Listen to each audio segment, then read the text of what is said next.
बच्चे आज का अपना चैप्टर है रिडॉक्स रिएक्शन। रिडॉक्स नाम हमने सुना हुआ है, याद है 10th क्लास के अंदर हमने जो अपना केमिस्ट्री का पहला चैप्टर था साइंस के अंदर, उसमें हमने पढ़ा था ऑक्सीडेशन और रिडक्शन, और ऑक्सीडेशन और रिडक्शन से होते हुए हम रिडॉक्स रिएक्शन तक पहुंचे थे। कोई मुझे बताएगा कि एग्जैक्टली ऑक्सीडेशन क्या होती थी? एडिशन ऑफ ऑक्सीजन और रिमूवल ऑफ हाइड्रोजन। और रिडक्शन क्या थी?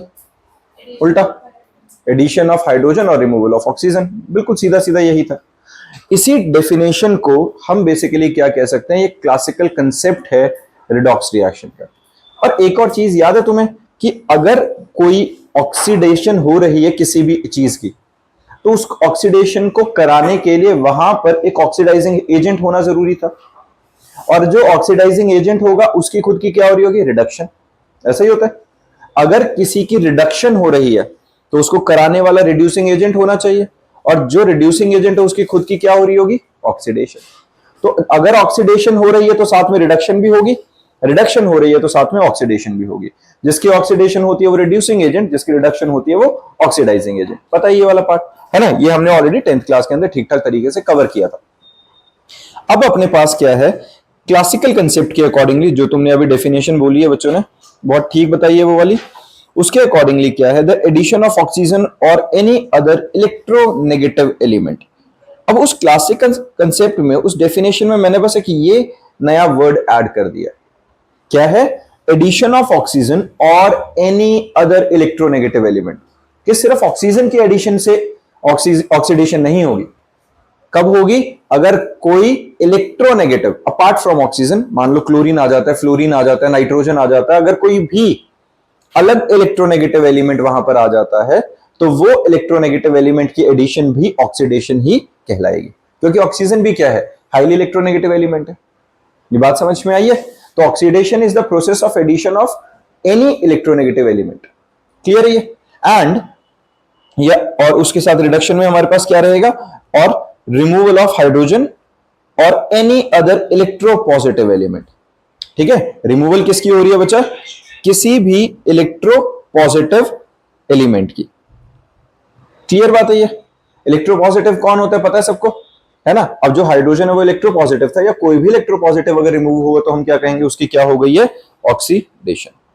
किसी बच्चे को इस बात में परेशानी? क्लियर है ऑक्सीडेशन की डेफिनेशन? इसी की तरीके से हमारे पास जो रिडक्शन की डेफिनेशन वो क्या आएगी? रिडक्शन हमारे पास रहेगा एडिशन ऑफ हाइड्रोजन और एनी अदर इलेक्ट्रोपॉजिटिव एलिमेंट, और रिमूवल ऑफ ऑक्सीजन और any other electronegative element is called reduction.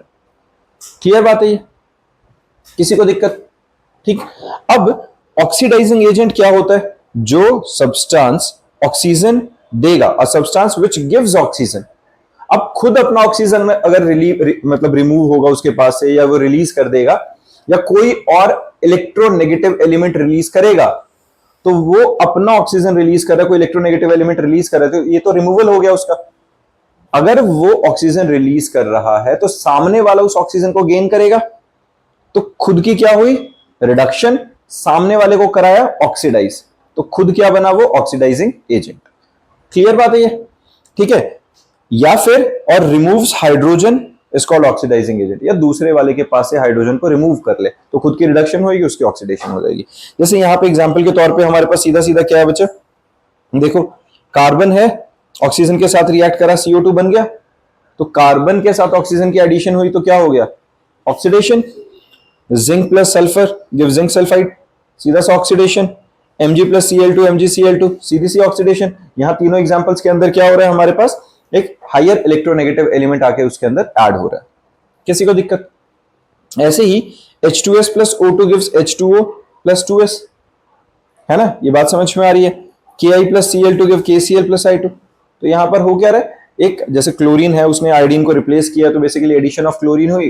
Chlorine higher electronegative element है, तो addition of higher electronegative element अगर हुआ, इसका मतलब वो क्या हुई? ऑक्सीडेशन। क्लियर है बच्चा ये सबको? अब रिड्यूसिंग एजेंट में क्या रहेगा? जैसे Cl2 है, उसके साथ आगे हाइड्रोजन ऐड हो गया, तो रिड्यूसिंग एजेंट कह रहा हूं रिडक्शन में, तो क्या होगा? अगर हाइड्रोजन आके ऐड हो गया तो वो क्या बन गया? उसकी रिडक्शन हो गई है। Br2 के साथ H2S को रिएक्ट कराया तो HBr बन गया।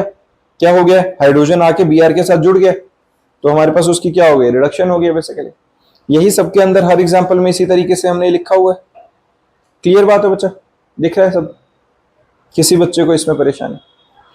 अब बात है ऑक्सीडेशन और reduction are complementary, go side by side. ये मैंने क्या बात कही अभी? जैसे मैं एक एग्जांपल दे रहा था शुरू में जब हमने बात करी, मैंने क्या कहा, जहां पर ऑक्सीडेशन होगी वहां रिडक्शन भी होगी, क्योंकि अगर ऑक्सीडेशन होनी है तो ऑक्सीडेशन करने के लिए, मान लो एक एलिमेंट का एग्जांपल लेते हैं, कोई एलिमेंट है, उसको एक ऑक्सीजन ऐड करानी है अपने पास, तो ऑक्सीजन ऐड कराने के लिए वहां ऑक्सीजन प्रोवाइडर भी होना चाहिए। तो अगर वहां से ऑक्सीजन आके यहां ऐड होती है तो इसकी होगी ऑक्सीडेशन, उसकी रिडक्शन हो गई। तो बिना रिडक्शन वाले एलिमेंट के, बिना ऑक्सीडाइजिंग एजेंट के क्या ऑक्सीडेशन पॉसिबल थी? नहीं थी। और अगर ऑक्सीडाइजिंग एजेंट चाहिए ऑक्सीडेशन के लिए तो ऑक्सीडाइजिंग एजेंट की तो खुद की रिडक्शन होगी। Same goes for reduction. अगर मुझे किसी चीज की रिडक्शन करानी है तो वहां पे रिड्यूसिंग एजेंट होना जरूरी है, और रिड्यूसिंग एजेंट अगर किसी दूसरे एलिमेंट की रिडक्शन कराएगा तो खुद ऑक्सीडाइज हो रहा होगा। तो अल्टीमेटली इंडिविजुअली सिर्फ ऑक्सीडेशन या सिर्फ रिडक्शन पॉसिबल नहीं है इस केस में। तो ये दोनों क्या है? कॉम्प्लीमेंट्री। ये अकेला कोई प्रोसेस नहीं होगा, अकेला ऑक्सीडेशन हो जाए अकेला रिडक्शन हो जाए, ऐसा नहीं होगा। ऑक्सीडेशन हो रहा होगा तो वहां पे रिडक्शन भी हो रहा होगा। क्लियर बात है ये? इसी का एग्जांपल हमारे पास सीधा सा क्या है, ये देखो, जैसे H2 है प्लस O2। H2 क्या है बच्चा? Reducing agent. O2 क्या है? Oxidising agent. अब यहां से हाइड्रोजन और ऑक्सीजन कंबाइन करके वाटर बन गया, है ना? तो यहां क्या हुआ? रिड्यूसिंग एजेंट के पास दो हाइड्रोजन थे, उसके पास आके ऑक्सीजन ऐड हो गया, तो रिड्यूसिंग एजेंट ने इस ऑक्सीजन से एक ऑक्सीजन रिमूव कराया। रिड्यूसिंग एजेंट ने इस ऑक्सीजन से ऑक्सीजन रिमूव कराया, तो खुद क्या कराई उसने? जब इसका ऑक्सीजन हटाया और खुद के साथ जोड़ लिया तो खुद की तो होगी ऑक्सीडेशन और इसकी क्या होगी? रिडक्शन। और ऑक्सीडाइजिंग एजेंट ने अपना ऑक्सीजन रिलीज किया, अपना ऑक्सीजन रिलीज किया तो खुद की कराई रिडक्शन और दूसरे को करा दिया ऑक्सीडाइज। बात समझ में आ गई है? सेम नीचे वाला एग्जांपल है Fe2O3 प्लस 2Al। Fe2O3 क्या? Oxidising agent. एल्यूमिनियम क्या है? Reducing agent. एल्यूमिनियम के साथ आके ऑक्सीजन जुड़ गई तो क्या हो गया? ऑक्सीडेशन। और ये जो अपना Fe2O3 है इसके पास से ऑक्सीजन रिलीज हो गया तो इसकी क्या हो गई? रिडक्शन। जिसकी ऑक्सीडेशन होगी वो रिड्यूसिंग एजेंट होगा और जिसकी रिडक्शन होगी वो ऑक्सीडाइजिंग एजेंट होगा। सिंपल बात है ये वाली। अब आता है इलेक्ट्रॉनिक कंसेप्ट। ये जो हमने अभी तक पढ़ा है इसके अंदर सिर्फ एक नया वर्ड मैंने इलेक्ट्रोनेगेटिव एलिमेंट ऐड कराया था, वरना ये कंसेप्ट तुमने ऑलरेडी ऑक्सीजन की टर्म्स में और हाइड्रोजन की टर्म्स में पढ़ा हुआ था। अब जो हमारे पास इस चैप्टर में तुम्हारे लिए ऑक्सीडेशन रिडक्शन के अंदर एक नया टॉपिक आता है, नया कंसेप्ट आता है, वो ये आता है electronic concept of oxidation and reduction. अब electronic concept of oxidation and reduction क्या होता है हमारे पास? जब हम इलेक्ट्रॉनिक कंसेप्ट की बात कर रहे हैं, that means removal of electron और addition of electron. Removal of electron और एडिशन ऑफ इलेक्ट्रॉन। जैसे ऑक्सीडेशन का प्रोसेस क्या होगा? A process in which loss of electron by an atom और ग्रुप ऑफ एटम, ठीक है, which involve loss of electron by an atom और group of atom. अगर कोई भी एटम या ग्रुप ऑफ एटम इलेक्ट्रॉन को रिलीज करेगा, लॉस करेगा, लूज करेगा, तो उसके ऊपर कैसा चार्ज आ जाएगा? पॉजिटिव, है ना? कोई भी अगर एटम है अपने पास से नेगेटिव रिलीज करेगा तो उसके ऊपर पॉजिटिव चार्ज आ जाएगा, और पॉजिटिव चार्ज आने का मतलब उसकी क्या हो गई है? ऑक्सीडेशन। क्लियर बात है? Loss of electron result in the increase of in positive charge और decrease in negative charge, hence it is get oxidise. ठीक है, इट गेट ऑक्सीडाइज। सोडियम है, Na पॉजिटिव प्लस इलेक्ट्रॉन, एक इलेक्ट्रॉन रिलीज किया तो Na positive बना। पहले कितना था? पहले न्यूट्रल था, चार्ज जीरो था, अब उसके ऊपर पॉजिटिव आ गया तो ऑक्सीडेशन हो गई है। सिमिलरली मैग्नीशियम है, दो इलेक्ट्रॉन रिलीज करेगा, Mg2 positive, oxidation. Fe2 positive है, एक इलेक्ट्रॉन और रिलीज कर देगा तो Fe3 पॉजिटिव बन जाएगा, है ना? ये बात ठीक है।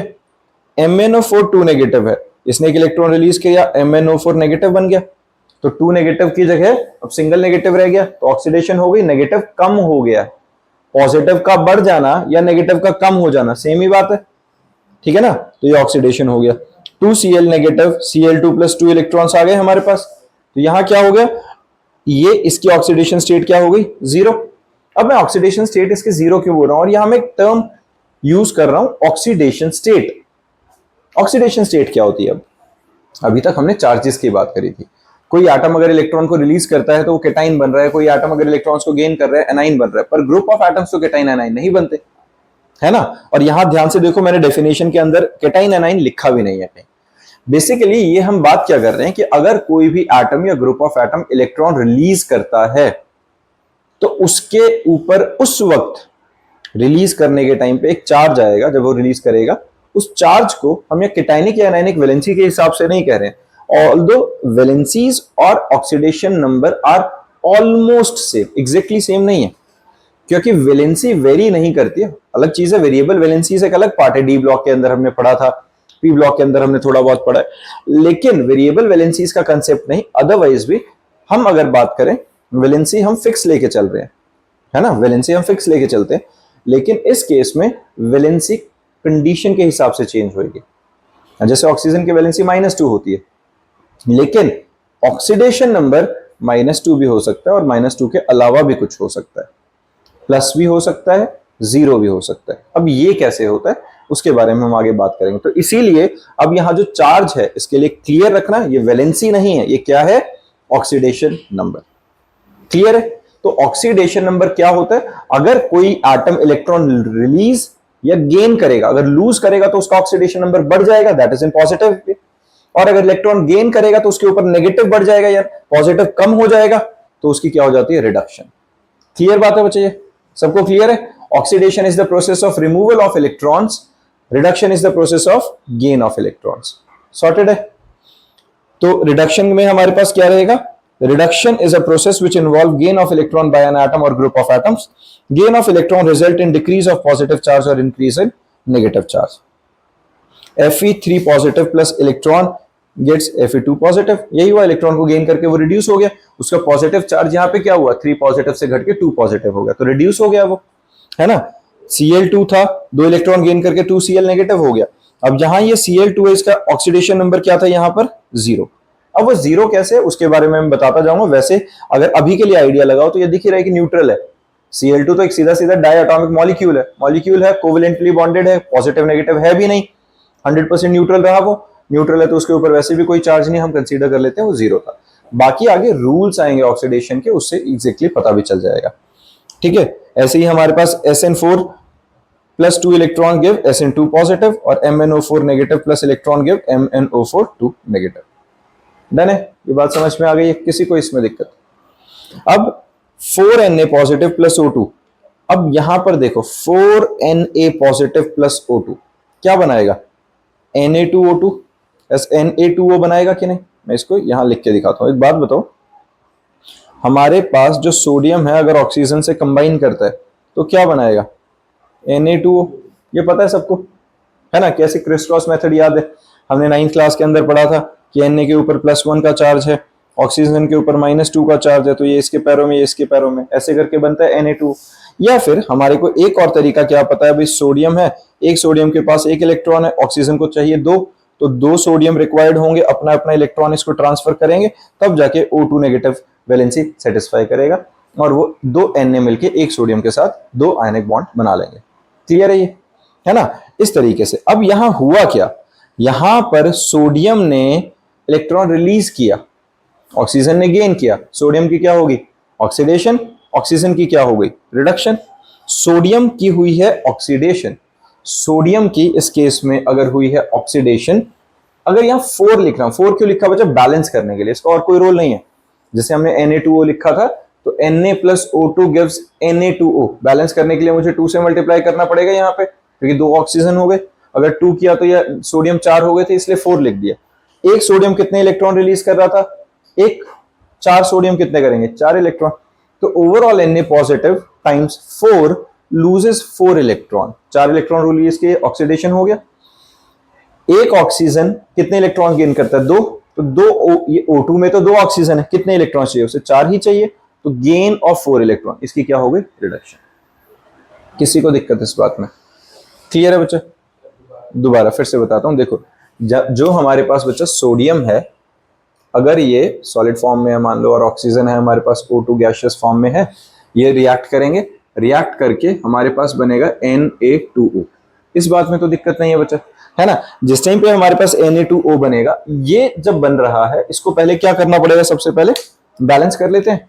बैलेंस कैसे करें, यहां एक ऑक्सीजन है, यहां दो है, तो मैं यहाँ 2 से मल्टीप्लाई कर लेता हूं। अब 2 से मल्टीप्लाई किया तो सोडियम कितने हो गए, 4 हो गए, है ना। 4 हो गए तो यहाँ पे 4 लिख लेते हैं, बैलेंस हो गया। अब ये हमें एक चीज पता है कि एक सोडियम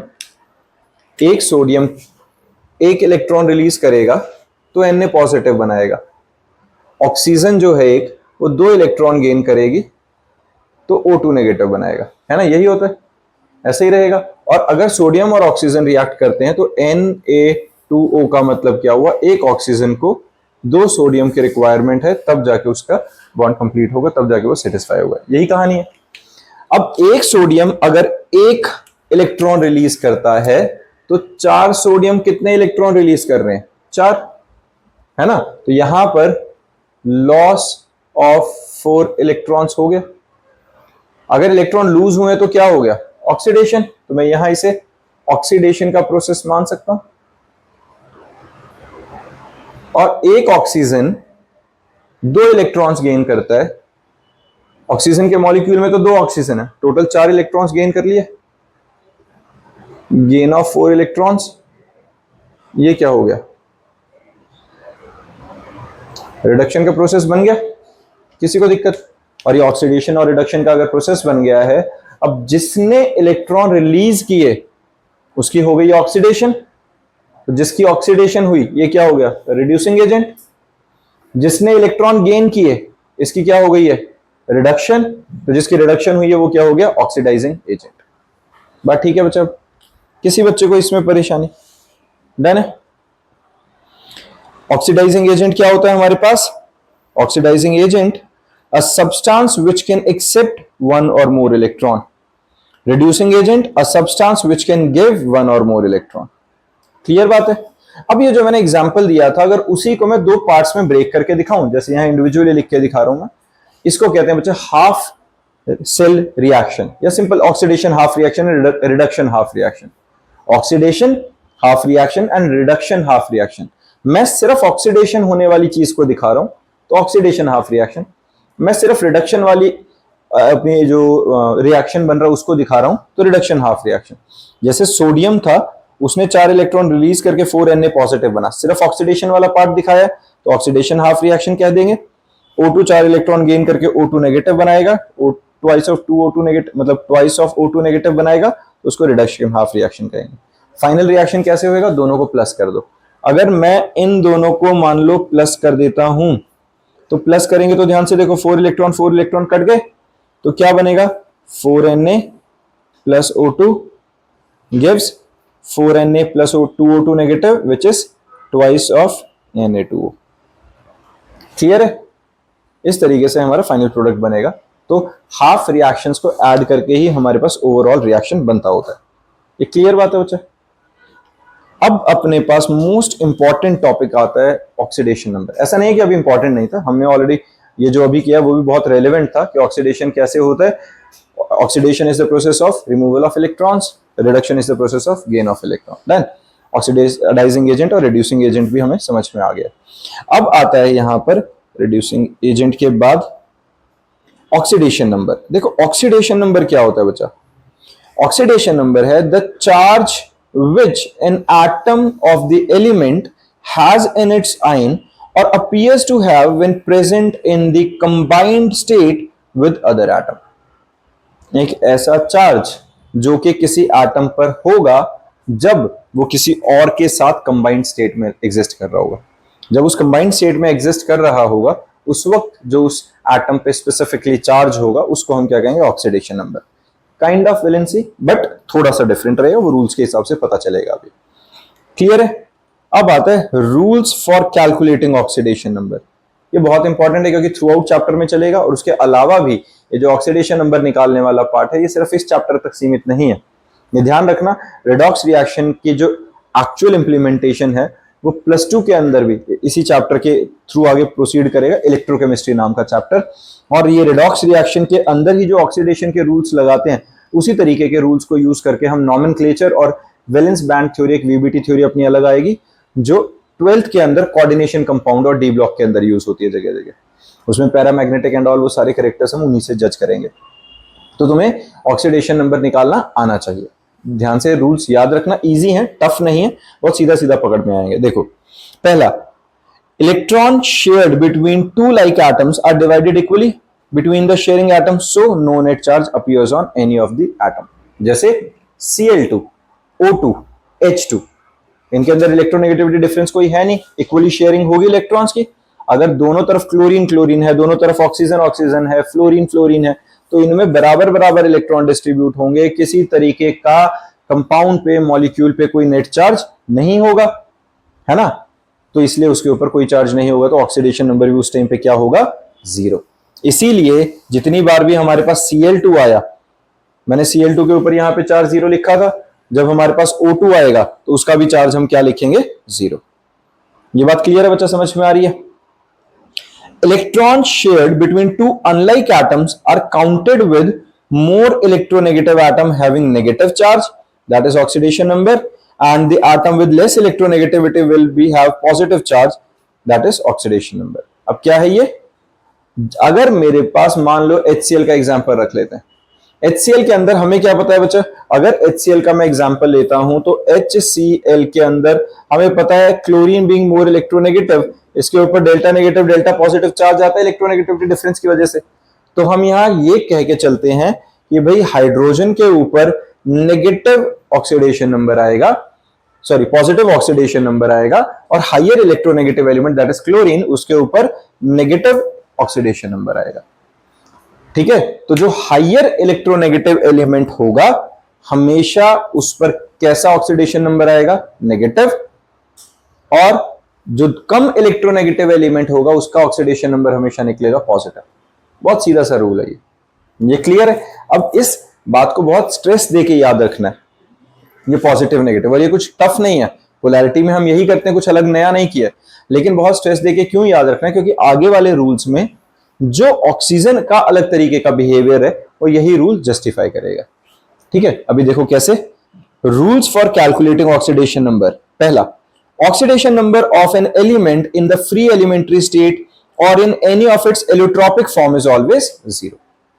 याद रखेंगे ये क्या है, अगर कोई एलिमेंट अपनी एलोट्रोपिक फॉर्म में है, एलोट्रॉप्स क्या होते थे, कुछ ऐसे फॉर्म्स जिसमें कोई एटम नेचर में फ्रीली एग्जिस्ट कर सकता है, जैसे हम कहते हैं ना कार्बन के एलोट्रॉप्स थे, कौन कौन से थे, डायमंड, ग्रेफाइट, बकमिंस्टर, फुलरेन। इन तीनों के अंदर अगर कार्बन हम लिखेंगे तो कार्बन का ऑक्सीडेशन नंबर क्या होगा, 0। अगर कोई अपनी एलिमेंट्री स्टेट में है, जैसे ऑक्सीजन, क्या ऑक्सीजन अकेला एग्जिस्ट करता है, नहीं करता, वो तो O2 की फॉर्म में एग्जिस्ट करता है। तो अगर O2 की फॉर्म में है तो उसकी एलिमेंट्री स्टेट क्या है, O2, तो O2 की फॉर्म में उसका ऑक्सीडेशन नंबर क्या आएगा, 0। क्लियर बात है ये। Cl2 की फॉर्म में क्लोरीन का ऑक्सीडेशन नंबर 0, H2 के लिए ऑक्सीडेशन नंबर 0। तो जब भी कोई अपनी एलिमेंट्री फॉर्म में एग्जिस्ट करता है तो उनका ऑक्सीडेशन नंबर क्या हो जाता है, 0। और कोई भी मेटल, सोडियम है, पोटेशियम है, आयरन है, कॉपर है, जिंक है, कोई भी मेटल अगर सॉलिड फॉर्म में एग्जिस्ट करेगा तो उसकी तो एलिमेंट्री स्टेट भी वही होती है, तो उसमें उसकी ऑक्सीडेशन नंबर क्या की वैल्यू क्या आएगी, हमेशा 0। याद रहेगा, किसी भी एलिमेंट्री स्टेट में या कोई मेटल सॉलिड फॉर्म में या कोई अपनी प्योरेस्ट एलोट्रोपिक फॉर्म में, तो हमेशा उस वक्त ऑक्सीडेशन नंबर क्या रहने वाला उनका, 0। डन है बच्चा।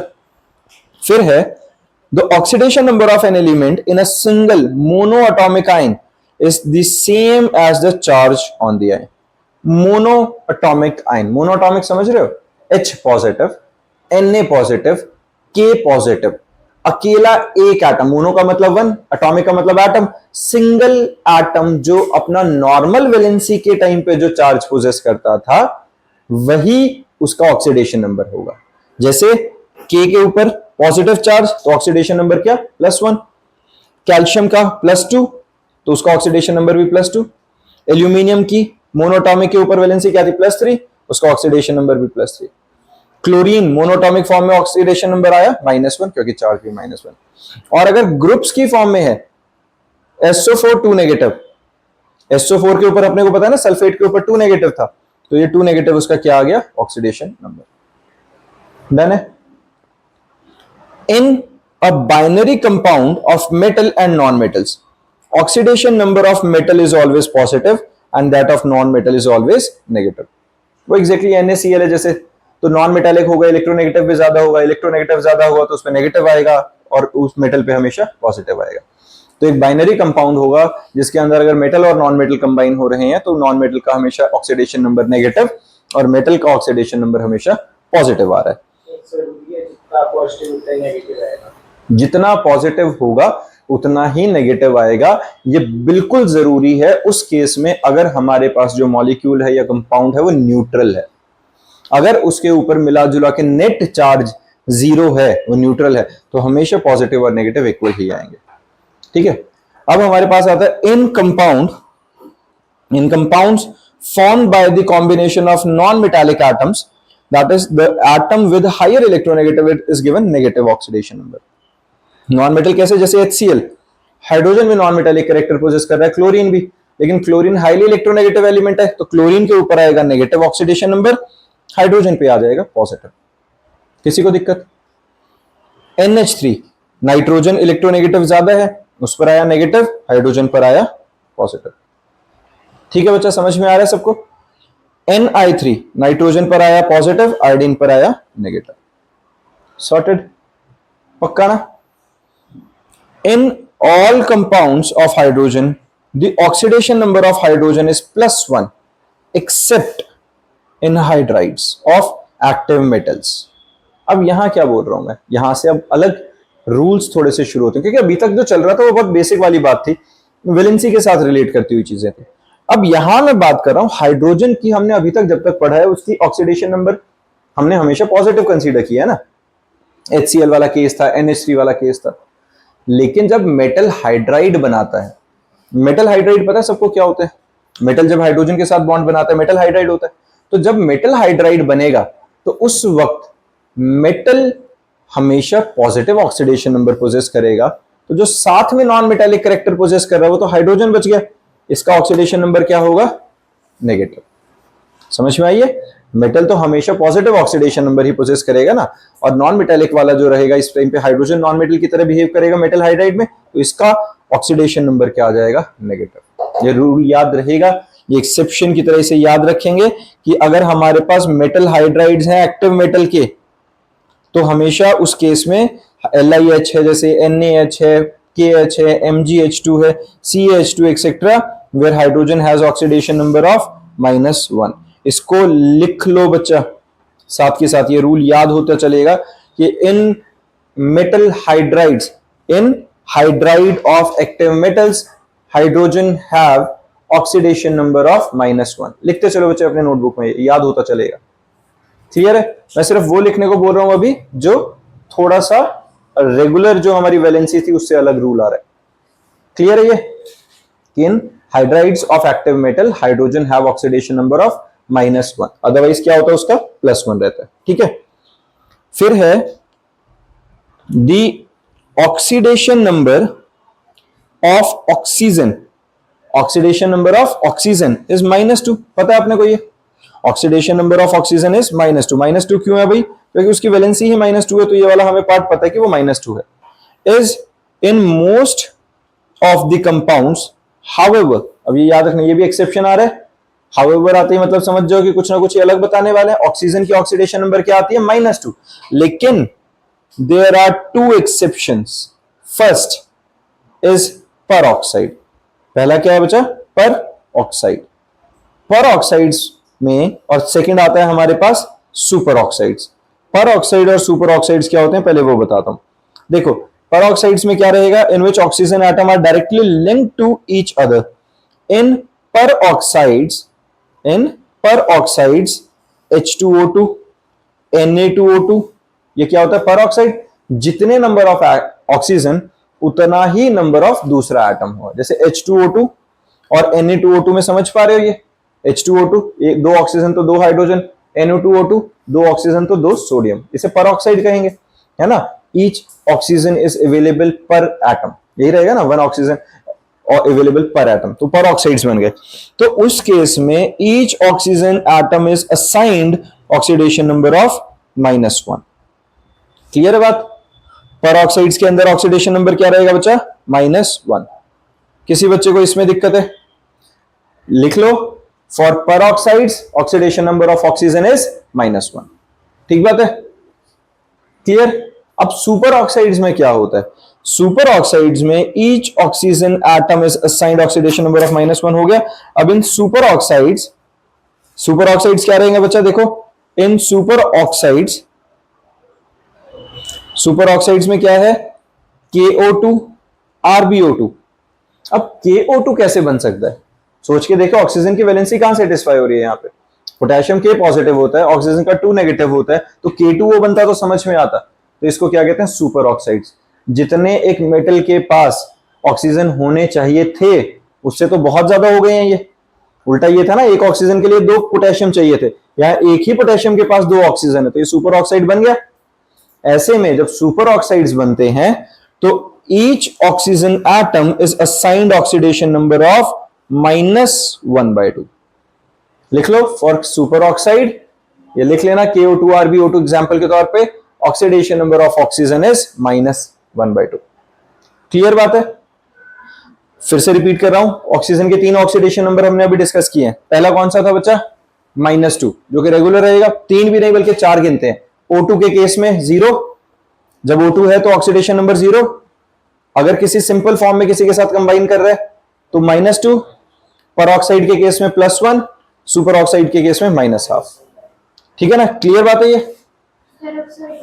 परऑक्साइड के केस में हमारे पास -1, मैंने अभी +1 बोला था क्या? गलती से बोल दिया, -1 है बच्चा। क्लियर है? The second exception is found in the compound with oxygen is bonded to fluorine। अब फ्लोरीन वाले केस में क्या आ जाएगा? अब एक बात बताओ, जहां हमने ये शुरू किया था मैंने कहा था इसके बेसिस पे कुछ डिस्कस करेंगे आगे। अगर मेरे पास 2 एटम्स एक दूसरे के साथ कंबाइन करते हैं कोई मॉलिक्यूल या कंपाउंड बनाने के लिए, तो हमने क्या डिस्कस किया था? जिसकी हायर इलेक्ट्रोनेगेटिविटी उसका ऑक्सीडेशन नंबर हमेशा नेगेटिव, और जिसकी इलेक्ट्रोनेगेटिविटी कम है with respect to the other atom उसका पॉजिटिव। अब ऑक्सीजन जो है ना, पूरे पीरियोडिक टेबल में सबसे ज्यादा इलेक्ट्रोनेगेटिव एलिमेंट है फ्लोरीन के बाद। समझ में आई ये बात? Fluorine is the most electronegative atom in the entire periodic table, और उसके बाद ऑक्सीजन आता है। तो अब अगर ऑक्सीजन और फ्लोरीन कंबाइन करेंगे तो ऑक्सीजन का तो फिर पॉजिटिव ऑक्सीडेशन नंबर नहीं आ जाना चाहिए और फ्लोरीन का नेगेटिव हो जाना चाहिए, क्योंकि as per rule higher electronegative element will possess negative oxidation number, and with respect to that higher the other atom will possess positive oxidation number। तो जब भी फ्लोराइड्स बनाएगा, फ्लोराइड समझ में आता है ना क्या होता है? ऑक्सोफ्लोराइड्स क्या हुआ? जब ऑक्सीजन फ्लोरीन के साथ रिएक्ट करता है। तुमने एक और चीज नोटिस करी है? हम हमेशा कहते हैं ऑक्साइड्स बना रहा है, मेटल हाइड्राइड बना रहा है, ऑक्साइड्स बना रहा है, क्लोराइड्स बना रहा है, फ्लोराइड्स बना रहा है। तो वो कब कहते हैं? जो ज्यादा इलेक्ट्रोनेगेटिव एलिमेंट है, जो मेटालिक कैरेक्टर में डोमिनेट करता है, उसके नाम से हम कहते हैं ना वो कंपाउंड बन रहा है। अगर वो ऑक्साइड्स बना रहा है तो वहां पर ऑक्सीजन ज्यादा इलेक्ट्रोनेगेटिव एलिमेंट है, ऑक्साइड्स कह रहे हैं। क्लोरीन के साथ कोई बॉन्ड बना रहा है तो क्लोराइड्स बना रहा है, क्लोरीन ज्यादा इलेक्ट्रोनेगेटिव एलिमेंट है। फ्लोरीन के केस में फ्लोराइड्स बना रहा है। जब भी ऑक्सीजन से कंबाइन कर रही थी चीजें क्या बना रही थी? ऑक्साइड्स। लेकिन जैसे ही ऑक्सीजन फ्लोरीन से कंबाइन करता है तो वो क्या बना? फ्लोराइड। समझ में आई है? तो जहां पर भी हमारे पास फ्लोराइड्स होंगे, बेसिकली क्या कहेंगे उसे? ऑक्सोफ्लोराइड्स कह लो, या सिंपल ऑक्सीजन जब फ्लोरीन के साथ कंबाइन करेगा तो OF2 का केस, ऑक्सीजन का ऑक्सीडेशन नंबर कितना निकला? +2। क्लियर है? O2F2 में ऑक्सीजन का ऑक्सीडेशन नंबर कितना निकला? +1। मैं अब यहां पर जो चीज मुझे थोड़ा आगे जाके अभी बतानी ही है, मैं यहां पे उस चीज को इंट्रोड्यूस कर रहा हूं, ध्यान से देखना। ऑक्सीडेशन नंबर निकालने के तरीके को। मेरे पास अभी जो मैंने एग्जांपल दिया है किस चीज के लिए बच्चा? फ्लोराइड्स के लिए। ऑक्सीडेशन नंबर निकालते कैसे उस चीज को समझना। अपने पास है OF2। अब फ्लोरीन क्या है? Higher electronegative element. तो फ्लोरीन के ऊपर ऑक्सीडेशन नंबर कितना आएगा? जो इसकी वैलेंसी है -1। और ऑक्सीजन के ऊपर क्या आएगा? X। मान लो मुझे नहीं पता है अभी रूल, तो ऑक्सीजन के ऊपर क्या आ गया? X। ओवरऑल OF2 पे कोई चार्ज नहीं था तो नेट चार्ज 0। तो O कितना है? 1 into X, X plus 2 into -1 -2। And this must be equals to 0। तो x की वैल्यू यहां से क्या निकल गई, +2। तो जब OF2 का फॉर्म आएगा तो ऑक्सीजन का ऑक्सीडेशन नंबर क्या निकलेगा, +2, क्योंकि न्यूट्रल है बेटा, नेट चार्ज है नहीं उसके ऊपर कुछ। और ऐसे ही अगर O2F2 का जो मैंने एग्जांपल लिया उसमें देखो, O2F2 अगर जो रहेगा तो ऑक्सीजन का तो -1, सॉरी फ्लोरीन का -1, ऑक्सीजन का x, तो 2x -2 must be equals to 0, x की वैल्यू +1। किसी बच्चे को इसमें परेशानी? डन है। इसके बाद हमारे पास आता है the most electronegative element that is fluorine has oxidation number of -1। For other halogen the oxidation number is generally -1, but there are exceptions when these are bonded to more electronegative halogen atom or oxygen। ठीक है, अब फिर वही कहानी आती है, देखो होना तो सिंपल यही चाहिए, जितने भी हेलोजन्स है, हेलोजन पता है ना, group 17 element, fluorine, chlorine, bromine, iodine, astatine वगैरह। अब हमारे पास जो ये वाले सारे हैं, इसके अंदर सबसे ज्यादा इलेक्ट्रोनेगेटिव एलिमेंट कौन है, फ्लोरीन, उसके बाद ऑक्सीजन। तो जब तक क्लोरीन, ब्रोमीन, आयोडीन ये किसी और एटम से बॉन्ड बनाएंगे तो इनका ऑक्सीडेशन नंबर हमेशा नेगेटिव आना चाहिए, दैट इज -1, जो इनके वैलेंसी के बराबर है। लेकिन जैसे ही ये ऑक्सीजन या फ्लोरीन के साथ बॉन्ड बनाएंगे तो अब ऑक्सीजन और फ्लोरीन इनसे ज्यादा इलेक्ट्रोनेगेटिव एलिमेंट हैं, तो अब इनका ऑटोमेटिकली पॉजिटिव ऑक्सीडेशन नंबर नहीं बन जाएगा, बनेगा कि नहीं, है ना। तो जैसे HI के अंदर ऑक्सीडेशन नंबर कितना निकला आयोडीन का, -1। HI के केस में नॉर्मल है, हाइड्रोजन और आयोडीन, आयोडीन ज्यादा इलेक्ट्रोनेगेटिव तो उसकी वैलेंसी फैक्टर के अकॉर्डिंगली -1, आयोडीन का आ गया -1। लेकिन IF7 जैसे ही किया, अब IF7 का मतलब क्या हुआ, IF7 के केस में फ्लोरीन ज्यादा इलेक्ट्रोनेगेटिव है, तो अगर मेरे को IF7 में इसकी इलेक्ट्रोनेगेटिविटी निकालनी है, और सॉरी क्या कह रहा हूं, IF7 के अंदर अगर मुझे उसका ऑक्सीडेशन नंबर निकालना है तो इसका आ गया -1, I का आ गया x, ओवरऑल चार्ज 0, तो x + 7 × -1 इज इक्वल टू 0, और x की वैल्यू क्या आ गई है, +7। क्लियर है। ऐसे ही अगर मैं IF5 में करूंगा तो हमारे पास x की वैल्यू क्या निकल जाएगी, +5। किसी को दिक्कत, पता चलिए ये वाली बात। तो ये एक सिंपल सा रूल अगर तुम इलेक्ट्रोनेगेटिविटी वाला पकड़ लोगे तो चीजें जो एक्सेप्शन तुम्हें दिख रही हैं वो रट्टा नहीं मारना पड़ेगा, समझ में आ गई। तो जो हायर इलेक्ट्रोनेगेटिव एलिमेंट है वो हमेशा अपना वैलेंसी के बराबर वाला ऑक्सीडेशन नंबर पोजेस करेगा और साथ वाला कॉरेस्पॉन्डिंग निकाल लेगा अपने हिसाब से। कोई परेशानी बच्चा किसी को इसमें? डन। इसी के साथ हमारे ऑक्सीडेशन नंबर्स के रूल खत्म हो जाते हैं यहां पे। अब हम एक काम करते हैं, ये कुछ एग्जांपल्स हैं, इसके अंदर हमें ऑक्सीडेशन नंबर्स निकालने हैं, नोटबुक निकालेंगे, साथ के साथ सारे करते चलेंगे। देखो जैसे H2S है, यहां पर इन सब में जो भी हमारे पास ये लिखा हुआ है बच्चे, इसके अंदर सब में सल्फर के ऑक्सीडेशन नंबर्स निकालने हैं। शुरू करो एक एक करके, पहला H2S से स्टार्ट करो। जितने भी तुम्हें स्क्रीन पे दिख रहे हैं हर कंपाउंड के ऑक्सीडेशन नंबर में, मतलब हर कंपाउंड के अंदर, हर मॉलिक्यूल के अंदर सल्फर का ऑक्सीडेशन नंबर निकालो। एक एक करके स्टार्ट कर लेते हैं। सबसे पहले H2S, कोशिश करेंगे साथ में खुद करते चलेंगे और सिर्फ टेली करेंगे। अब हाइड्रोजन का क्या होता है ऑक्सीडेशन नंबर, +1, सल्फर का मुझे निकालना है ना। तो इसके लिए क्या निकलेगा, 2 × 1 + x इज इक्वल टू 0, तो x की वैल्यू क्या निकल गई, -2। कोई बच्चा जिसका अलग निकला हो? बिल्कुल ठीक है। अब हमारा अगला कौन सा है, H2SO3। H2SO3 बच्चे एक बार देख लो पहले, उसके बाद करना इसे। अब H2SO3 के अंदर हमारे पास क्या आएगा, हाइड्रोजन का ऑक्सीडेशन नंबर +1, ऑक्सीजन का ऑक्सीडेशन नंबर -2, सल्फर का हमारे पास आ गया x। किसी को दिक्कत? ठीक बात है ना, पहले पता चल रहा है बच्चा। तो 2 × 1 2 + x + 3 × -2 is equal to 0, 2 + x - 6 is equal to 0, x is equal to 4। निकल गया? किसी को दिक्कत? कर ही लोगे बच्चे सारे। मैं एक लास्ट 1-2 और करा देता हूं, मैं ये वाला डी पार्ट करा रहा हूं। Na2S2O3, ऑक्सीजन का -2, Na का +1, सल्फर का x, 2 + 2x - 6 is equal to 0, 2x is equal to 4, x की वैल्यू +2। किसी को दिक्कत? निकाल लोगे ना सारा? इस तरीके से ऑक्सीडेशन नंबर निकाला जा सकता है। और बहुत सिंपल सा प्रोसेस है, हमें याद क्या रखा है मेन, हमने हाइड्रोजन और ऑक्सीजन का यूज किया इसके अंदर, या कोई और अगर मेटल होता है, एटम होता, तो वो अपनी जो मेन वैलेंसी स्टेट होती उसके अंदर आता। क्लियर है बच्चा, किसी को दिक्कत है इसमें? रुक जाओ बच्चा, उठा के देखो, ये बात समझ में आ गई सबको? हमारे पास यहां तक क्लियर हो गया बच्चा, ऑक्सीडेशन नंबर निकालना आ गया। अब यहां एक अलग सा पैराडॉक्स आता है। अब पैराडॉक्स का क्या मतलब, पहले उसको समझते हैं। देखो, क्या ऑक्सीडेशन नंबर फ्रैक्शंस में हो सकता है, डेसिमल्स में हो सकता है? ऑक्सीडेशन नंबर अगर मैं सीधा सा कहूं भाई, कोई एटम अगर एक इलेक्ट्रॉन रिलीज करता हो तो उस पर -1 आ गया, गेन करेगा तो +1 आ गया, 2 रिलीज कर दिए तो -2 रिलीज कर दिए तो +2 आ गया, 2 गेन कर लिया -2 आ गया।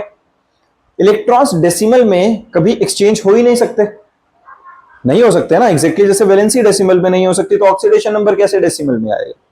तो इस चीज को हम कहते हैं paradox of fractional oxidation number. Super oxide के अंदर 1/2 था, तो एक तरह से वो पैराडॉक्स वाला कंसेप्ट बना कि नहीं कुछ, है ना? अब पैराडॉक्स का एग्जैक्ट मीनिंग क्या होता है? पैराडॉक्स का मतलब पता है ना, जो है भी और नहीं भी, जो ठीक भी है लेकिन अगर उसको बहुत डिटेल में समझे तो गलत है, लेकिन वो कहीं ना कहीं खुद को जस्टिफाई करता है, दैट इज पैराडॉक्स बेसिकली। ऐसे ही ना, सच और झूठ के बीच का कुछ। तो ये पैराडॉक्स बेसिकली हमारे पास क्या बता रहा है, the fractional oxidation number is indeed the average oxidation state of element under consideration of element in that compound or ion। समझ में आई है? एक बार ये बताने से पहले बिल्कुल मैं एक सिंपल सी चीज पूछता हूं, तुम्हें पता है बच्चे एटॉमिक मास क्या होता है? क्या होता है एटॉमिक मास?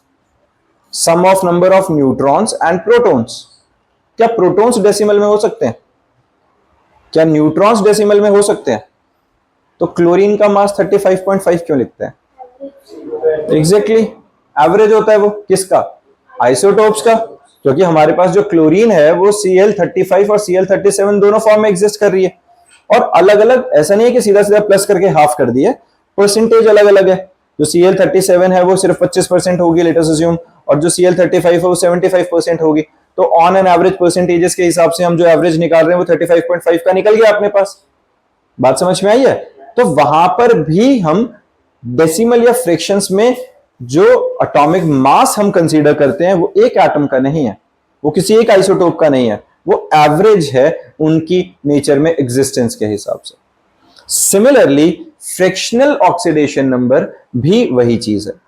एक कंपाउंड जहां पर एक ही एटम अलग अलग तरीके से कंबाइंड फॉर्म में एग्जिस्ट कर रहा है, तो उन सारों की कंबाइंड स्टेट के ऑक्सीडेशन नंबर्स का जो एवरेज निकलेगा वो एक फ्रैक्शन निकलेगा, और वो फ्रैक्शनल ऑक्सीडेशन नंबर होगा। ठीक है, समझ में आया बच्चे सबको? The fractional oxidation number is Indeed the average oxidation state of element under consideration as the element in that compound or ion is present is in more than one whole number oxidation state, it is generally revealed by structures only। इसको हम सिर्फ देख के तो नहीं बता सकते, वो कैसे पता लगेगा? स्ट्रक्चर को देख के। अभी मैं समझाता हूं, और इसके एनसीईआरटी के अंदर भी, हेल्थ बुक के अंदर भी कोई लिमिटेड से ही स्ट्रक्चर हैं ये पैराडॉक्स वाले, हर किसी को उनकी प्रैक्टिस करनी है। पहला ये देखो बच्चे, ऑक्सीडेशन नंबर और oxidation state of carbon in C3O2 is 4/3। अब C3O2 ये बनेगा कैसे? इसको जरा स्ट्रक्चर को ध्यान से देखो। C3O2 के अंदर हमारे पास 3 कार्बन है, 1, 2 और 3। C3O2 3 carbon 2 oxygen. एक ऑक्सीजन को सेटिस्फाई होने के लिए डबल बॉन्ड बनाना है, तो एक ऑक्सीजन ने एक कार्बन के साथ बॉन्ड बना लिया, एक ऑक्सीजन ने एक कार्बन के साथ बना लिया। तो बीच वाले कार्बन ने क्या किया? 2 बॉन्ड इसके साथ, 2 बॉन्ड इसके साथ। ध्यान से देखो, हर कार्बन की टेट्रावैलेंसी सेटिस्फाइड, ऑक्सीजन की सबकी 2 जो वैलेंसी थी, 2 बॉन्ड रिक्वायर्ड थे, सेटिस्फाइड। अब यहां लेकिन एक भेदभाव दिख रहा है, ये कार्बन हायर इलेक्ट्रोनेगेटिव एलिमेंट से कंबाइन कर रहा है, तो higher electronegative will possess negative charge -2, और जो कम इलेक्ट्रोनेगेटिव है उसके ऊपर positive charge. Same goes for this carbon. ये वाला कार्बन इलेक्ट्रोनेगेटिव एलिमेंट के साथ है तो -2 है ना, इसके ऊपर -2 और कार्बन पे +2। लेकिन जो बीच वाला कार्बन है वो तो बिल्कुल बराबर इलेक्ट्रोनेगेटिविटी वाले एलिमेंट्स के साथ कंबाइन कर रहा है कि नहीं? हुआ कि नहीं? ये कार्बन तो कार्बन के साथ ही बॉन्डेड है, तो इस पे तो कोई चार्ज आना बनता ही नहीं है, इसके ऊपर चार्ज कितना आ गया? 0। अब +2 0 +2 +4 आ गया डिवाइडेड बाय 3, क्योंकि 3 कार्बन थे। समझ में आई ये बात? नहीं? देखो मेरी बात सुनो फिर से, एक बार इसको समझो। हमारे पास बेटा स्ट्रक्चर के हिसाब से ही हम जज कर सकते हैं कि ऑक्सीडेशन स्टेट फ्रिक्शन में कैसे आएगी। हमारे पास जो एग्जांपल है C3O2 का, C3O2 के अंदर हमारे पास 3 कार्बन है, 1 2 और 3 कार्बन, और 2 ऑक्सीजन है। तो 2 ऑक्सीजन कैसे कंबाइन कर रहे हैं? एक ऑक्सीजन ने इस कार्बन के साथ बॉन्ड बना लिया, एक ऑक्सीजन ने इस कार्बन के साथ। तो ध्यान से देखो, क्या कार्बन सेटिस्फाइड है? सिर्फ ऑक्सीजन सेटिस्फाई हो गए हैं, है ना। अब अगर ऐसा है तो इस पे -2 चार्ज और इस पे +2 चार्ज आ गया, इस पे -2 चार्ज और इस पे +2 चार्ज। इस माइनस और प्लस का कंसेप्ट पता है ना, इलेक्ट्रोनेगेटिव ज्यादा है तो वो अपने नेगेटिव वैलेंसी के हिसाब से माइनस चार्ज रख लेगा, और दूसरे पे पॉजिटिव आ गया। और ये बीच वाले कार्बन ने टेट्रा वैलेंसी सेटिस्फाई करी, इन दोनों कार्बन की भी और अपनी भी, और इसने डबल बॉन्ड बना लिया। अब ये जो बीच वाला कार्बन है, क्या ये किसी हायर इलेक्ट्रोनेगेटिव एलिमेंट के साथ बॉन्डेड है? नहीं। क्यों? क्योंकि कार्बन तो कार्बन से ही बॉन्डेड है। तो कार्बन अगर कार्बन से ही बॉन्डेड है तो इलेक्ट्रोनेगेटिविटी डिफरेंस होने का सवाल ही नहीं, ये तो सेम सेम हो गया ना बिल्कुल। तो इसके ऊपर ऑक्सीडेशन स्टेट कितनी आई? 0 आई कि नहीं? अब 3 कार्बन एटम्स, +2 0 और 2 होल डिवाइडेड बाय 3, ये एवरेज ऑक्सीडेशन नंबर निकल आएगा कि नहीं? समझ में आई ये बात? और इसकी वैल्यू क्या निकल गई? 4/3। सॉर्टेड है बच्चा? नहीं। हाँ, ये मतलब वो कार्बन की ऑक्सीडेशन स्टेट निकली। ऑक्सीजन की तो सीधा सीधा -2 आ ही रही है। क्लियर है? तो ये फ्रैक्शनल ऑक्सीडेशन नंबर क्यों निकला है? क्योंकि ये 3 कार्बन अलग अलग फॉर्म में कंबाइंड है, अलग अलग एक ही कंपाउंड में तीनों कार्बन में से एक बीच वाला कार्बन अलग ऑक्सीडेशन स्टेट में एग्जिस्ट कर रहा था। डन है? इसके बाद है ऑक्सीडेशन स्टेट ऑफ Br(Br3O8), इसको भी निकालो बच्चे, कोशिश करो। हमारे पास क्या है? ऑक्सीडेशन Br3O8, इसमें Br3O8 में ब्रोमीन की ऑक्सीडेशन स्टेट को निकालो। बनाओ बच्चे, स्ट्रक्चर बनाओ सबसे पहले। Br और Br, ये क्लियर है? 3 हमारे पास क्या आ गए हैं? ब्रोमीन। ऑक्सीजन कितने लगने हैं? 8। 1 oxygen, 2 oxygen, 3 oxygen, 4 oxygen, 5 oxygen, 6 oxygen. किसी को इसमें दिक्कत? 6 के बाद 7 ऑक्सीजन, 8 ऑक्सीजन, और ब्रोमीन आपस में सिंगल बॉन्डेड। किसी को दिक्कत बचा इसमें? पता चला है? अब देखो जरा, ऑक्सीजन का ऑक्सीडेशन नंबर -2 -2 -2 -2 -2, सब पे -2 आ गया। किसी बच्चे को इसमें दिक्कत? बिल्कुल ठीक है। अगर सब पे इस पे -2 आ गया, अब एक बात बताओ, इस ब्रोमीन के साथ हायर इलेक्ट्रोनेगेटिव एलिमेंट कितने हैं? 3, -2 -2 -2, टोटल कितना हो गया? -6। तो इस -6 को काउंटर करने के लिए इसके ऊपर +6 ऑक्सीडेशन नंबर आ गया। इसमें ये ब्रोमीन इस ब्रोमीन और इस ब्रोमीन से कनेक्टेड है, सेम सेम एटम से कनेक्टेड होगा तो कोई दिक्कत ही नहीं है, ये तो बिल्कुल सेम है, इलेक्ट्रोनेगेटिविटी डिफरेंस है ही नहीं। तो ब्रोमीन पे ब्रोमीन का तो कोई असर नहीं, पर यहां -2 और -2 के चक्कर में इसके ऊपर +4 आ गया, और इस थर्ड वाले ब्रोमीन पे -2 मिलके +6 आ गया कि नहीं? अब 3 ब्रोमीन है, नेट चार्ज कितना है? 6 + 4 + 6 डिवाइडेड बाय 3, एवरेज आ गया कि नहीं? कितना आ गया? 6 6 12 और 4 16, 16/3। किसी बच्चे को दिक्कत है इसमें? क्लियर है बच्चा? ठीक है ना? इस तरीके से अपने स्ट्रक्चर्स बनाएंगे, प्रैक्टिस करेंगे, और हम इनकी जो भी अपने पास ये पैराडॉक्स होता है, ये सिर्फ हम स्ट्रक्चर के बिहाफ पर ही जज कर सकते हैं, अदरवाइज नहीं होगा। क्लियर बात है बच्चा? ये समझ में आ गया? इसके बाद आता है बच्चे हमारे पास डिस्प्रपोर्शनेशन रिएक्शन। अब देखो, डिस्प्रपोर्शनेशन रिएक्शन क्या होता है? ऑक्सीडेशन वगैरह पता चल गया था तुम्हें, ऑक्सीडेशन नंबर निकालना भी आ गया। अब यहां एक डिस्प्रपोर्शनेशन रिएक्शन बीच में क्या आता है?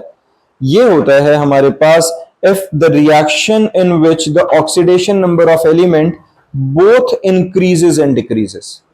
हम क्या बात करें?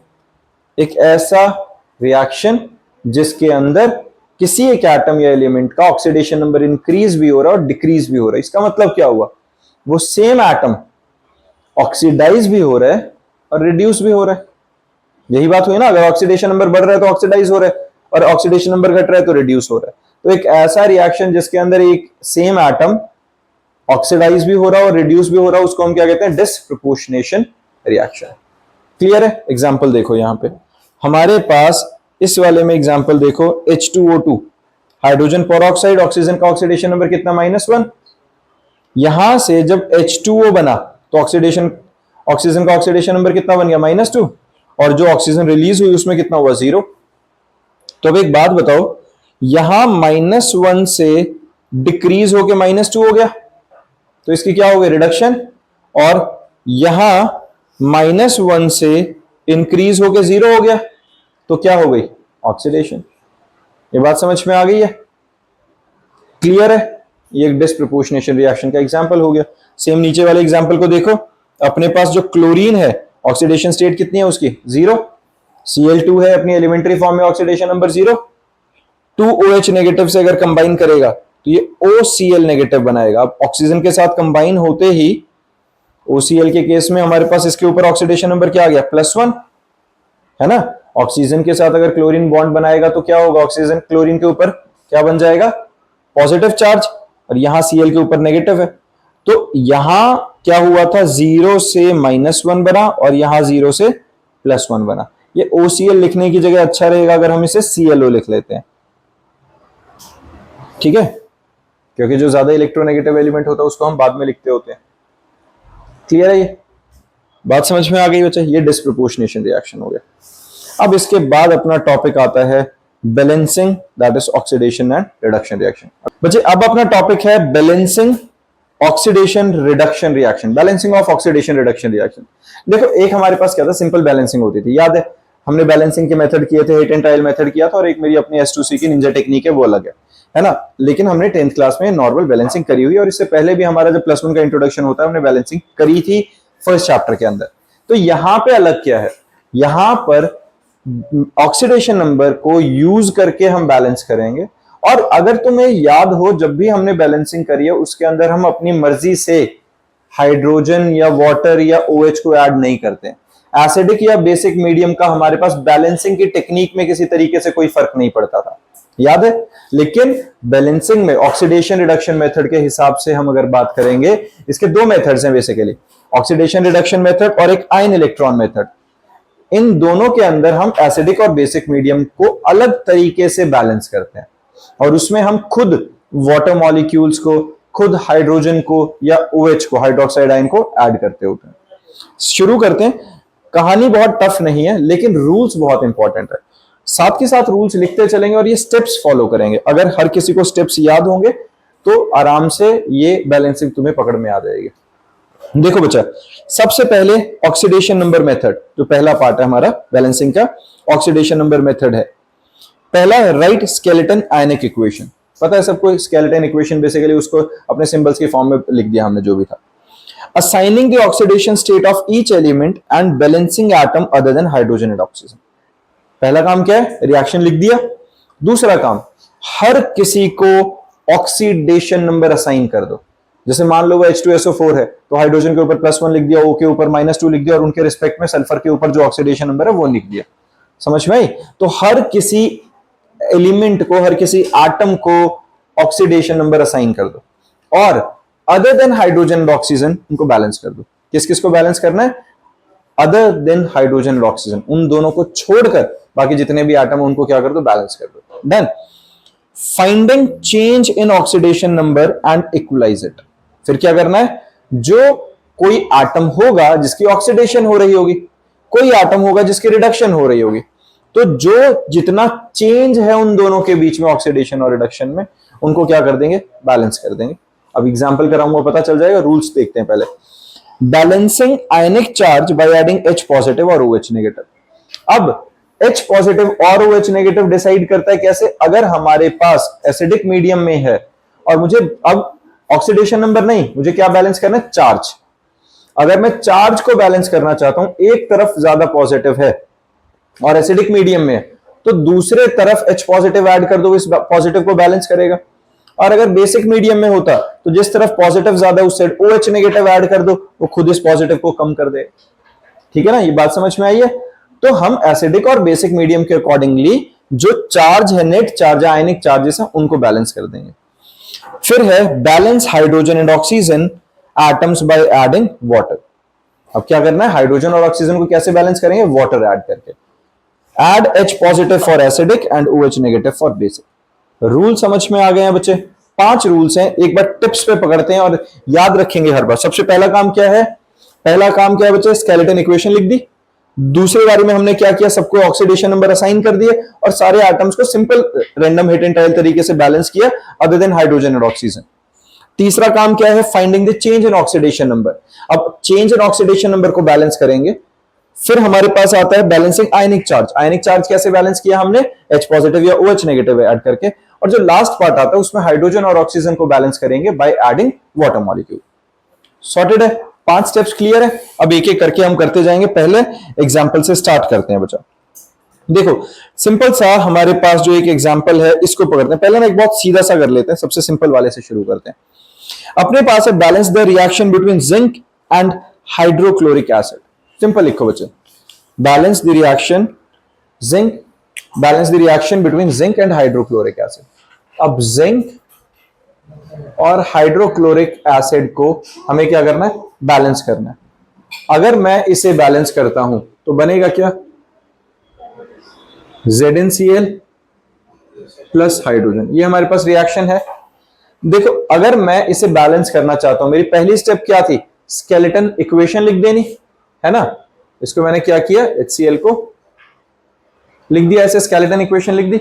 अब स्केलेटन इक्वेशन लिखने के बाद हमारा नेक्स्ट स्टेप क्या थी, पहली होगी। नेक्स्ट में हमारे पास क्या करना है, इनकी ऑक्सीडेशन नंबर्स असाइन करना। जिंक मेटल है, अपनी प्योरेस्ट फॉर्म में है, एलिमेंट्री स्टेट में है, oxidation number 0। HCl chlorine higher electronegative atom है तो उसका अपना ऑक्सीडेशन नंबर आ गया -1 और हाइड्रोजन के ऊपर क्या आ गया, +1। ZnCl, ZnCl के अंदर हमारे पास क्या आएगा, पहली बात तो ZnCl बनेगा, ZnCl2 बनेगा। जिंक के ऑक्सीडेशन नंबर, जिंक की वैलेंसी क्या होती थी 2 की, तो ZnCl2 बना। क्लोरीन के ऊपर हमारे पास कितना चार्ज आएगा बच्चा, -1, और जिंक के ऊपर अब कितना निकलेगा, निकालो। जिंक का ऑक्सीडेशन नंबर कैसे निकालेंगे, जिंक का अगर मैं x लिख लेता हूं तो x plus 2 into -1 is equal to 0। x की वैल्यू क्या निकल गई, +2, तो यहां पर मैं 2 लिख लूं, डन है। और हाइड्रोजन के ऊपर चार्ज कितना आ गया, 0, क्यों, वो अपनी एलिमेंट्री फॉर्म में है। किसी बच्चे को इसमें दिक्कत, ये क्लियर है, स्टेप समझ में आ गई। पहला हमने क्या किया, स्केलेटन इक्वेशन लिख दी। दूसरा काम हमने उसके हर किसी एटम के ऊपर उसका ऑक्सीडेशन नंबर असाइन कर दिया। और साथ में एक और काम करना था इसी स्टेप में, क्या, balance every atom other than hydrogen and oxygen. Zinc एक है, 2 क्लोरीन है, तो यहां 2 क्लोरीन आ गए। क्लियर है, बात समझ में आई। अब अगला पार्ट, पहले अब देखते हैं किसकी ऑक्सीडेशन हो रही है और किसकी रिडक्शन हो रही है। जिंक की 0 से इंक्रीज होके ऑक्सीडेशन नंबर 2 पे पहुंच गया, तो ये क्या हो गया बच्चा, ऑक्सीडेशन। और हाइड्रो, हाँ जी, तो यहां पे हमारे पास क्या हो गया बच्चा, हाइड्रोजन +1 से 0 जा रहा है, तो इसकी क्या हो गई, रिडक्शन। क्लियर है बच्चे। अब देखो जरा, यहां जिंक की ऑक्सीडेशन नंबर में कितना इंक्रीज आ रहा है, 0 से 2, ऑक्सीडेशन नंबर इंक्रीजेस बाय 2, यही है। और हाइड्रोजन के अंदर कितना चेंज आ रहा है, +1 से 0, रिडक्शन बाय 1, बिल्कुल ठीक है ना। तो एक तो मेथड क्या था कि मैं जो यहां पर वैल्यू आती है उसको अगर मैं 2 से मल्टीप्लाई कर देता हूं, तो ये 1 पर एटम है, उसको अल्टीमेटली मैं ऑलरेडी 2 से मल्टीप्लाई कर चुका हूं, है ना। एक हाइड्रोजन के लिए +1 का चेंज था, 2 हाइड्रोजन के लिए अपने आप 2 का हो गया, ये चीज बैलेंस ही हो गई है। तो ये स्टेप अपने आप हो गया ऑक्सीडेशन और रिडक्शन वाला। और अब हमें क्या करना है, उसके बाद चार्ज बैलेंस करना है। हमारे पास Zn plus 2HCl gives ZnCl2 plus hydrogen. क्या इनमें किसी के ऊपर चार्ज है, चार्ज तो ऑलरेडी किसी के ऊपर नहीं है, सारे ही न्यूट्रल है, तो चार्ज बैलेंस्ड है। अब क्या करना है, बैलेंस करो हाइड्रोजन और ऑक्सीजन को bye adding water. Hydrogen already balance हो गया है कि नहीं, तो हमें कोई वाटर भी ऐड करने की जरूरत नहीं। ये सीधा सीधा हमारे पास बैलेंस्ड इक्वेशन हमें मिल गई है। क्लियर है? क्या वाला पार्ट कौन सा, ये वाला लास्ट वाला? ये हम कब करते हैं बेटा, अगर यहाँ पे चार्जेस होते तो हमें चार्जेस भी तो बैलेंस करने पड़ते, H पॉजिटिव या OH नेगेटिव को ऐड करने के। वो ऑक्सीडेशन नंबर्स को बैलेंस किया। ये आयनिक चार्जेस के लिए होगा, जो होल पे कुछ चार्ज होता उसके लिए। क्लियर है? मैंने बहुत ज्यादा इजीएस्ट एग्जांपल लेके अभी समझाया। एक काम करते हैं, अब इससे थोड़ा बेटर एग्जांपल पकड़ते हैं जिसके अंदर बाकी चीजें भी लगेंगी, जहां पे चार्ज वगैरह कुछ हमारे पास होगा। ठीक है, ये वाला करते हैं। एक एग्जांपल है हमारे पास, copper react with nitric acid, a brown gas is formed and the solution turns blue. शुरू करते हैं।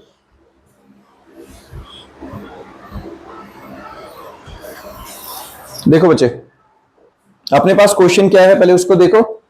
हमारे पास बैलेंसिंग का क्वेश्चन है, copper reacts with nitric acid, a brown gas is formed and the solution turns blue. The equation may be written as Cu plus NO3 negative gives NO2 plus Cu2 positive. Balance the equation by oxidation number method. समझ में आई ये बात? Question हमें given है, equation already given है ना। Equation देखो क्या है हमारे पास बचा, Cu plus NO3 negative gives NO2 plus Cu2 positive. सबसे पहली स्टेप क्या थी बच्चा, स्केलेटन इक्वेशन लिखनी। यहां ऑलरेडी हमें इक्वेशन दे रखी थी, इक्वेशन है अपने पास। नेक्स्ट क्या करना है, हर किसी को ऑक्सीडेशन नंबर असाइन करना। करो जरा। Cu के ऊपर क्या आ गया, 0। नाइट्रोजन के ऊपर ऑक्सीजन का आएगा -2, नाइट्रोजन के ऊपर x, तो x plus 3 into -2 must be equals to -1। किसी को इस स्टेप में प्रॉब्लम है? -1 के इक्वल इक्वेट क्यों किया, सबको पता चल रहा है बच्चे? तो यहां से x minus 6 is equal to -1, x की वैल्यू +5 निकल गई। तो यहां नाइट्रोजन के ऊपर क्या आ गया बेटा, +5 ऑक्सीडेशन स्टेट। डन। ऐसे ही यहां NO2 में इस नाइट्रोजन पे निकालेंगे तो क्या आएगा, x आ गया, ऑक्सीजन के ऊपर -2, तो क्या निकलेगा बच्चे, x plus 2 into -2 is equal to 0। x की वैल्यू क्या निकल गई, 4। अब Cu के ऊपर ऑलरेडी 2 पॉजिटिव है, तो वही उसकी ऑक्सीडेशन स्टेट या उसका जो चार्ज है वो सेम रहेगा। यहां तक ठीक है बच्चे, ऑक्सीडेशन नंबर निकालने में तो किसी बच्चे को परेशानी नहीं है, ठीक है ना। तो हमारे पास पहली स्टेप हो गई, दूसरी स्टेप हो गई। दूसरी स्टेप में एक और काम करते हैं, क्या, balance every atom other than hydrogen और ऑक्सीजन। देखो जरा, नाइट्रोजन ऑलरेडी यहां भी एक है, यहां भी एक है, यहां कॉपर एक है, यहां कॉपर एक है, सब बैलेंस्ड है। अब हम क्या करते हैं, हम मेंशन करते हैं किसकी ऑक्सीडेशन हो रही है और किसकी रिडक्शन हो रही है। यहां पर हमारे पास जो कॉपर है, इसका ऑक्सीडेशन नंबर जो है, ऑक्सीडेशन नंबर इंक्रीजेस बाय 2। बिल्कुल ठीक है। नाइट्रोजन के केस में क्या हो रहा है, ऑक्सीडेशन नंबर डिक्रीजेस बाय 1। किसी को दिक्कत? अब मुझे अगर ये बैलेंस करना है, इस 1 को 2 बनाना है, तो क्या करना पड़ेगा, मुझे इस रिएक्टेंट साइड वाली चीज को 2 से मल्टीप्लाई कर देना है। समझ में आई ये बात? अगर मैंने 2 से मल्टीप्लाई किया तो ऑक्सीडेशन नंबर का जो चेंज आया वो अपने आप बैलेंस हो गया कि नहीं? क्लियर है बेटा? क्या करा मैंने, ऑक्सीडेशन नंबर 2 से इंक्रीज कर रहा था, यहां ऑक्सीडेशन नंबर 1 से डिक्रीज कर रहा था। मुझे ऑक्सीडेशन नंबर का जो चेंज है वो बैलेंस करना है, तो मैंने क्या किया, इसको 2 से मल्टीप्लाई किया, तो अल्टीमेटली ऑक्सीडेशन नंबर भी 2 से मल्टीप्लाई हो गया, क्योंकि 1 के लिए 1 का चेंज था, 2 के लिए 2 का चेंज हो रहा होगा ओवरऑल, तो ओवरऑल चेंज बैलेंस आ गया अपने पास। अब हमारा नेक्स्ट स्टेप क्या थी, जो पहली मतलब दूसरी स्टेप में आया था कि balance every atom other than hydrogen and oxygen. यहां नाइट्रोजन 2 हो गए हैं, तो हमें 2 करने पड़ेंगे। क्लियर बात है? अब नेक्स्ट पार्ट क्या आता है बच्चे, चार्ज बैलेंस करना। पहले लिखो Cu0 2NO3 पे negative gives twice of NO2, है ना, NO2, और NO2 पे 2 नेगेटिव का चार्ज था पूरा, था कि नहीं? NO2 के ऊपर क्वेश्चन के अंदर कोई चार्ज गिवन था बच्चा? देखो नहीं, कोई चार्ज नहीं है, और प्लस Cu2 पॉजिटिव। ये है। अब ऑक्सीडेशन नंबर का गेम खत्म हो चुका है, अब हमारा सिर्फ चार्जेस का रह गया। तो यहां देखो बच्चे, यहां पे टोटल चार्ज कितना है, 2 इंटू -1 -2 है ना। एलएचएस में, आरएचएस में चार्ज कितना है, +2। अब -2 और +2 के बीच में डिफरेंस कितना है, 4 का। अब क्वेश्चन में देखो जरा, क्या यहां पर कहीं एसिड वर्ड मेंशन था? इस क्वेश्चन में ध्यान से देखो, copper react with nitric acid. तो यहां पे हमारे पास बच्चे -2 और +2 के बीच में टोटल डिफरेंस कितना है, 4 का। कैसे, -2 से पहले जाएगा -1 पे, -1 से 0 पे, 0 से 1, 1 से 2, नंबर लाइन की तरह से। तो 4 का डिफरेंस आ रहा है। अब 4 के डिफरेंस के हिसाब से हमें क्या करना है, एसिडिक मीडियम है, क्वेश्चन में गिवन था नाइट्रिक एसिड। तो एसिडिक मीडियम अगर है तो हमें इस चार्ज को बैलेंस कैसे करना है, H पॉजिटिव को ऐड करके। अब एक बात बताओ, एक तरफ नेट चार्ज -2, एक तरफ +2 है, तो मैं अगर इधर 4H पॉजिटिव ऐड कर देता हूं LHS में, तो नेट चार्ज यहां भी +2 बन जाएगा कि नहीं, बन जाएगा। Cu plus 2NO3 negative plus 4H positive gives 2NO2 plus Cu2 positive. Charges balance हो गए, तो OH नेगेटिव। तो हम फिर 4OH नेगेटिव नहीं, उस साइड में 4OH नेगेटिव ऐड करते ना, तो नेगेटिव, उस पॉजिटिव को नेगेटिव में लेके आते। एसिडिक था तो 4H पॉजिटिव, बेस होता तो OH नेगेटिव ऐड करते। चार्जेस बैलेंस हो गए। अब लास्ट स्टेप, बैलेंस हाइड्रोजन और ऑक्सीजन बाय एडिंग वाटर। इधर ऑक्सीजन कितने हैं, 6, हाइड्रोजन कितने हैं, 4। इधर ऑक्सीजन कितने हैं, 4, हाइड्रोजन एक भी नहीं है।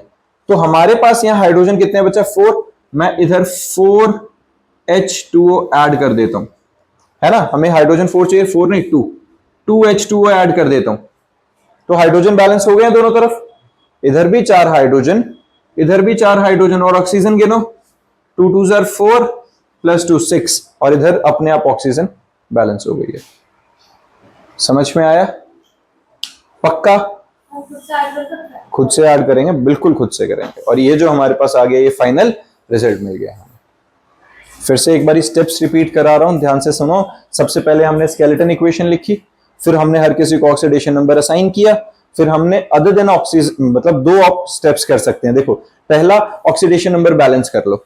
जैसे यहाँ 1 2 का चेंज आ रहा था, इधर 1 का आ रहा था, तो जहां 1 का चेंज है उस वाले लेफ्ट हैंड साइड वाली वैल्यू को 2 से मल्टीप्लाई कर दिया, ऑक्सीडेशन नंबर बैलेंस हो गया जो चेंज था। अब other than hydrogen and oxygen जो भी एटम है उनको बैलेंस करो। यहां 2 नाइट्रोजन थे, उधर 2 नाइट्रोजन हो गए, स्टेप खत्म।